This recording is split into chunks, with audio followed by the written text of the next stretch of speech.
రాష్ట్రానికి వస్తున్నటువంటి ఆదాయం నేను చెప్తున్న లెక్కలు కాదు, నీలో ఈ యాంగిల్ కూడా ఉందేంట్రా? ఆర్బీఐ చెప్తున్న లెక్కల ప్రకారం 18,800 కోట్ల పైచిలకు ఆదాయం ఈ రాష్ట్రానికి వస్తుంది.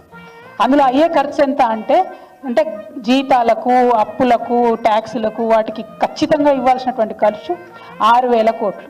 అంటే 18,800 కోట్లలో మీరు 6,500 కోట్లు తీసేస్తే మీకు నికరంగా 12,000 కోట్ల పైచిలకు ప్రతి నెల రాష్ట్రం దగ్గర ఆదాయం ఉంటుంది.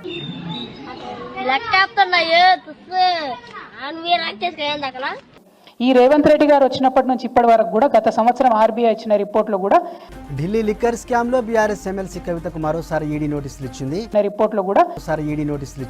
రిపోర్ట్లో ఇచ్చింది.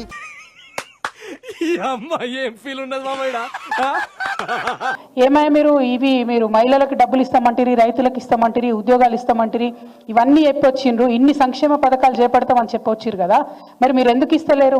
కాళ్ళ కడలు పోయినాయి, సాలన్ కడలు పోయినాయి, పట్టగొలుతులు పోయినాయి, గొట్టలు అన్ని ఓడగొట్టుకున్న బుచ్చ పగుతారం అయినా